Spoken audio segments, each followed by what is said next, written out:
Welcome to another episodes of Zayshin Webisodes, where we explore the stories, ideas, and actions shaping a more sustainable and ethical future in fashion. Today, we are diving deep into a topic that impacts us all: the environmental and human toll of the clothes we wear, and how we can make more mindful choices.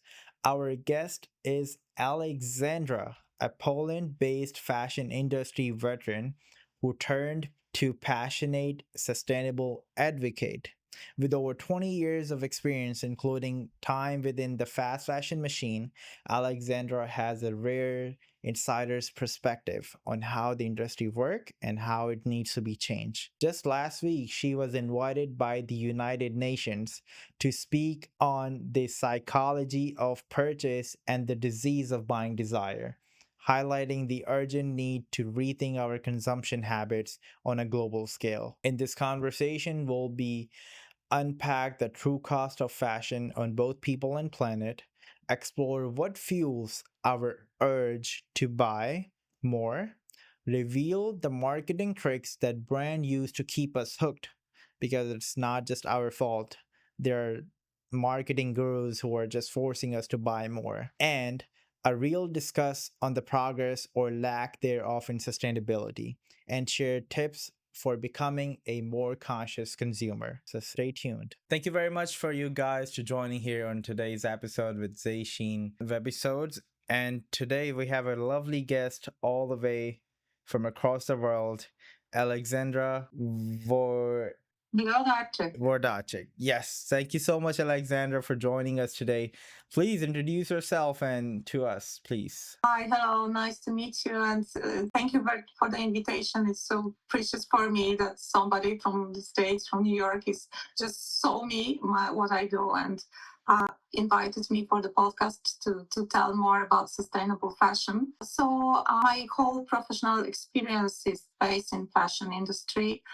I was almost in the all areas of this business. I was like a sales analyst, I was a buyer, I was product manager, or I was retail manager.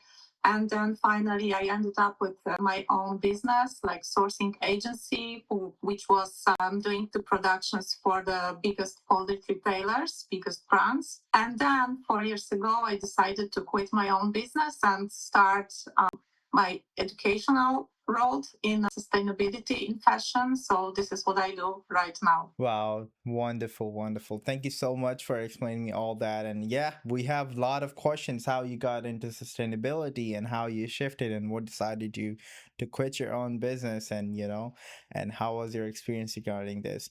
So thank you so much. First of all, just tell us how did you got your interest in fashion and then sustainability? What was your journey into this? Yeah, it all started more than 20 years ago. Just after graduating from the university, I just was looking for the first job, and that was kind of coincidence in the beginning. Okay. So I started my first job in one of the biggest brands in Poland as sales analyst, and I was responsible for stock optimization in the retail chain. So that was the first job I did, and then I after that I work as brand manager for international brands like Dr. Martens and Skechers and Pepe Jeans footwear, Replay footwear, and so on. So that time was really perfect for me because I was very young and I could travel all around the world. I could meet the fashion world, because as I said that it was coincidence, but of course the world of fashion is so attractive for many people, but especially for women, I guess. So I was so happy to be able to go that path. I was really traveling a lot. I was going to London and Paris and Milan and New York, even for Skechers and so many places. I learned a lot. I met so many wonderful people on the road, and it was really great. Then I started my job in the different area, which was the purchasing area. I was a fashion buyer, and that was the first time when I had contact with supply chains as a buyer. I was responsible for creating and developing the must-have department which means the most recent collections and most trendy collections for the brand that I work with. And after that, I just quit this job and decided to start my own business. It was in back in 2015. So yeah, I started my own sourcing agency, and it was not so easy to develop, of course, because I was based in Poland and still I served as a sourcing agency, which is not really common. Normally, all the agencies are located in the places where the supply chains are located. But I succeeded. After half a year, I found my first big customer, and it just went further, and I ran it for almost 8 years. Wow. Yeah. Yeah. And then the pandemic happened, and there were a big problem. There were big problems.